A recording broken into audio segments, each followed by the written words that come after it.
Halfway through this match I realized I wasn't recording, but it was just too good to not show, so let's take a look at a replay.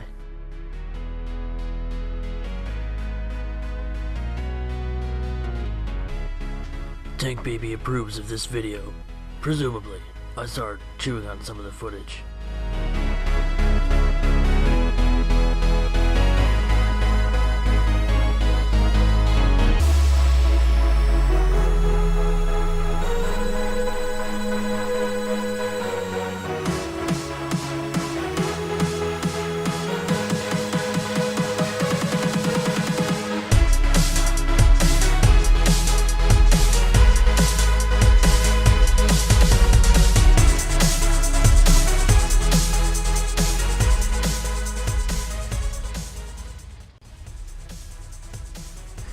Welcome back to the channel, and we're right into the action with the ME262A1U4 Narwhal. We're set up for ground attack today because we have a mission to get Thunderer, which means we've destroyed the most ground targets in an ARB match, and we have another mission to win the match with a good score. It's like 2,500 points, but we're gonna get a lot more points than that, and you got a peek at the scoreboard at the beginning of the video. Over 11,000. So in the current meta of War Thunder, how do you score over 11,000 points, and what does that mean for grinding through Silver Lions and RP? Well, not very much. But if you want to get a lot of points for, say, completing a daily task or a special task, so that you can unlock those sweet premium vehicles for free, and I tell you, they are sweet. I'm going for the, what's it, like a 37mm Soviet anti-aircraft gun. It's at a battle rating like 2.3 or some crazy thing like that. Anyway, the way to do that is to kill some ground targets. At least that's what works for me.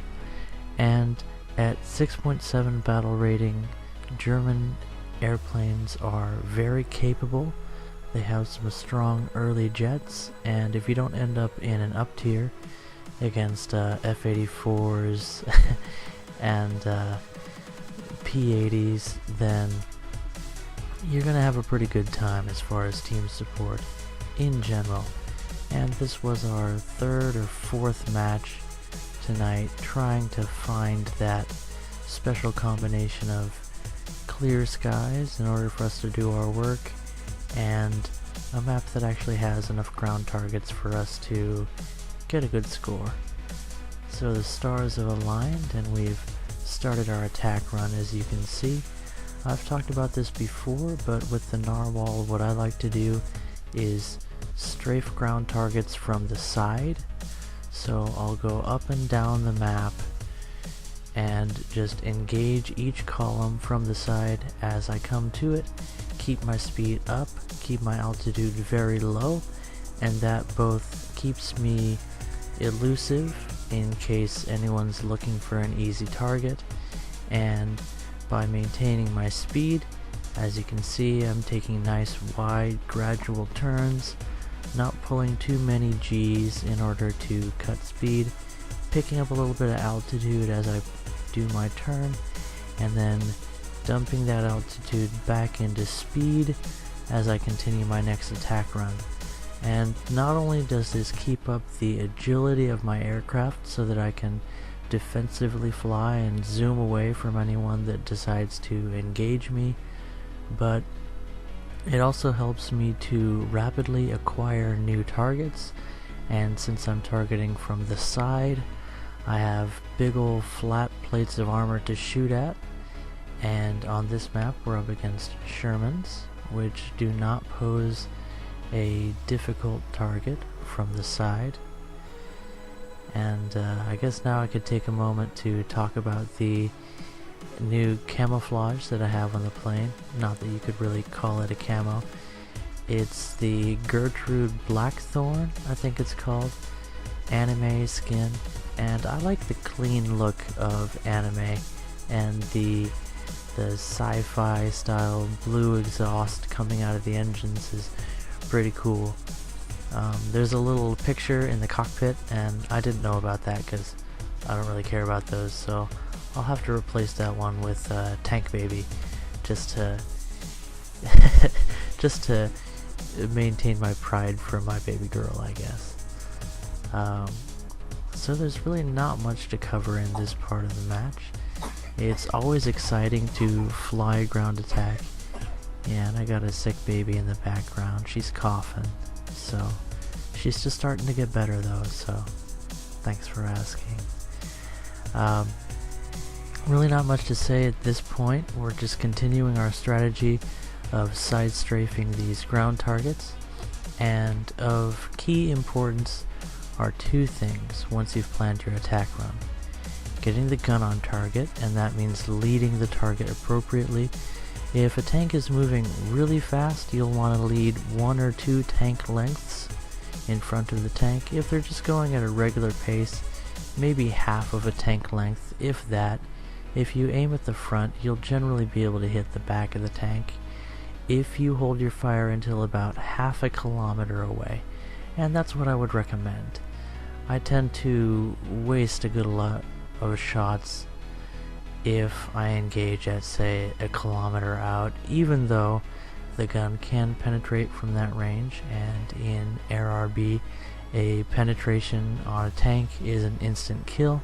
Doesn't matter where you hit as long as you are considered to have perforated the armor. That is when you're using the APHE rounds that I would recommend you use in the Narwhal. There's 2 other ammo selection types. You could use HVAP, but those high velocity lightweight rounds, even though they technically have good armor penetration qualities, don't have a lot of post-pen damage, so they sometimes take more than one shot to take out a tank, whereas the APHE rounds can take out even a heavy tank with one hit consistently, and they also tend to bounce a lot more often. So, long story short, use the regular ground target rounds that are not HVAP, the API rounds, for any kind of armored targets.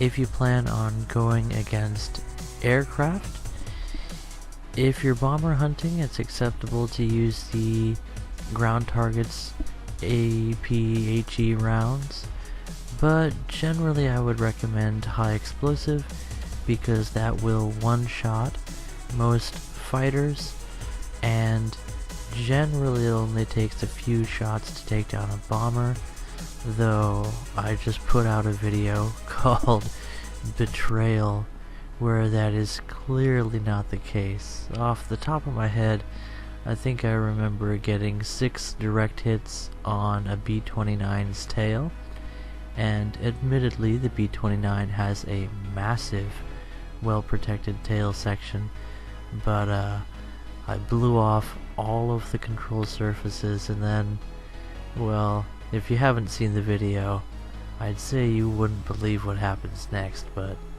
maybe you would. So that one might be worth checking out.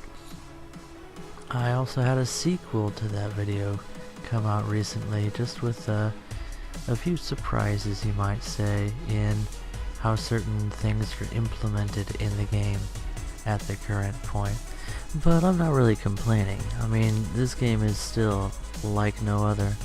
I mean, where else can you fly all these different airplanes from World War II and other sources from multiple nations, alongside rolling out in tanks and armored vehicles of all stripes and sizes? It really is fantastic just in scope, but also extremely well executed by a dedicated and skilled team. And sure, there's bugs with every new update, and things never work quite as well as you'd want them to, but hey, nothing's perfect. And speaking of perfect, my team has been giving me perfect air superiority in this match. I haven't seen an enemy fighter at all, and that's the game.